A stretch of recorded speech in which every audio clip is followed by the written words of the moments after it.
Let's face it, we're constantly being pulled in a million different directions, right? It feels like everyone and everything wants a piece of our attention. So, how do we find our own true north? Today, we're going to dig into that, how to calibrate that inner compass, using some really cool ideas to help us navigate life with a little more intention.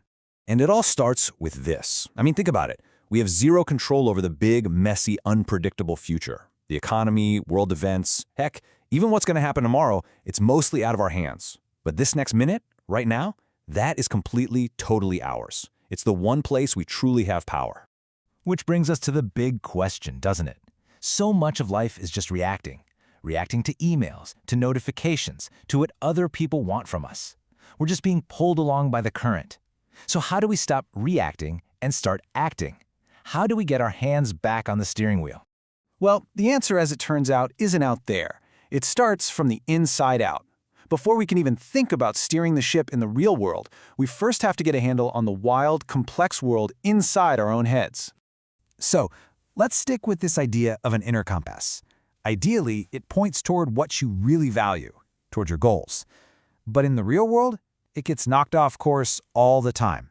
You've got the magnetic pull of old habits, the constant scream of what feels urgent, and of course, the endless Instagram scroll of comparing our lives to everyone else's.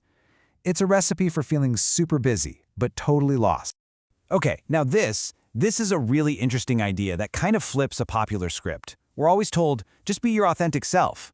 But what if that authentic you is just, well, a collection of old programming and habits you picked up along the way?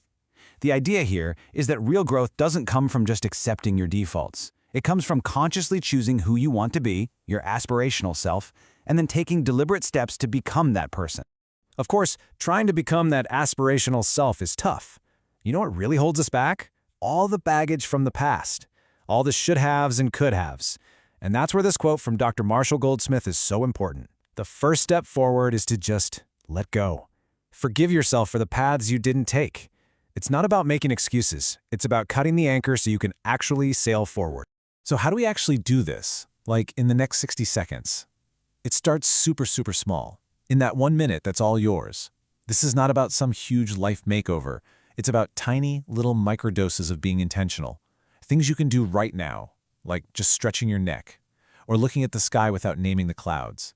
Each one is like a tiny little course correction for your inner compass, pulling you right back to this moment where you have a choice. And here's where it gets really cool.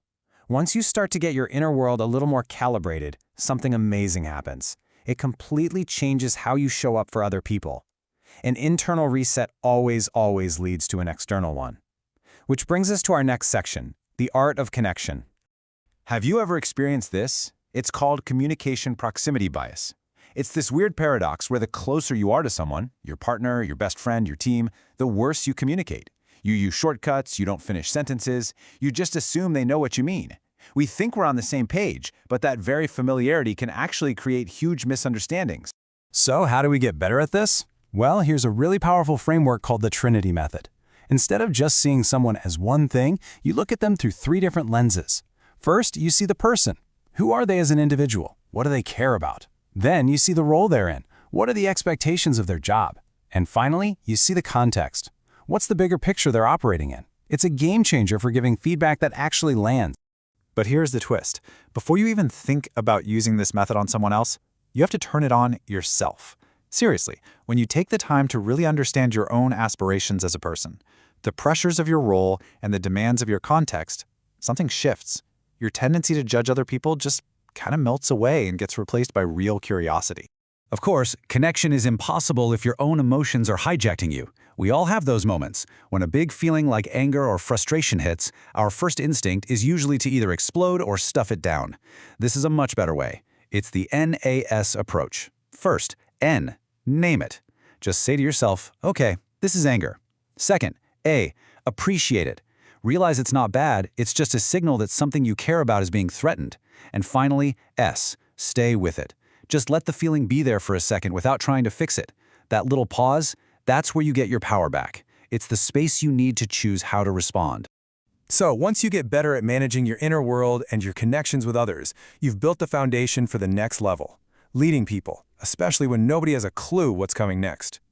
You know, the old model of leadership, The hero on the white horse, who has all the answers? Yeah, that's completely obsolete. In the world we live in now, with all its complexity and disruption, no one person has the answers. The real job of a leader today is to be more like an architect. You don't build the whole thing yourself, you create the environment where the best ideas can come from anywhere in the team. And this timeline really shows us what's at stake. See, we tend to think of history as this straight line of progress, but it's not. We went from the Industrial Revolution, where people were literally treated like parts of a machine, to a time where we started seeing them as valuable assets. But now with the rise of AI and algorithmic management, there's a real danger that we're sliding backward into a new high-tech version of dehumanization. I mean, just look at these parallels. It's kind of chilling, right?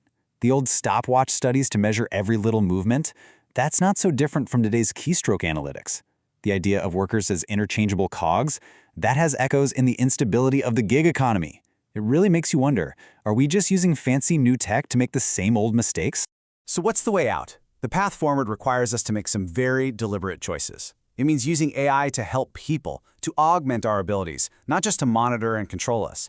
It means leaders have to value the long-term health of their people more than short-term productivity numbers. And it means we have to redesign work around the things that only humans can do: creativity, empathy, critical thinking. That's how we make sure the future of work is actually better for us. Okay, and that brings us to our final section. We're going to zoom all the way out now, from the practical to the profound, and just ask, what does all this mean for actually living a good, full life? Just think about how much of our lives we spend chasing something. The next job, the next goal, the next achievement. It's a constant pursuit. But this quote offers a completely radical idea. What if the whole point is to let go of the chase? What if living fully isn't about what you get, but about how you are right here, right now? And a huge part of that is learning to embrace all of it, not just the good parts. We love to think in black and white, happy or sad, win or lose, but life isn't like that. The real magic, the real richness, is in the gray areas. It's in the dance between the sunshine and the rain. A full life needs both.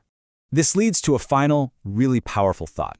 We're all taught that security comes from having things: money, a house, a stable job, but this flips that completely. It says true security isn't external at all, it's internal. It's building the kind of inner strength to know that even if you lost everything on the outside, you would still be okay on the inside. That is what real freedom looks like.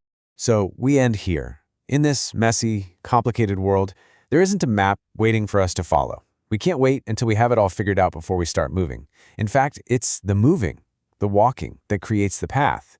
And so the only question that's left really is the one you have to answer for yourself, with intention, with awareness. Where are you going to put your next step?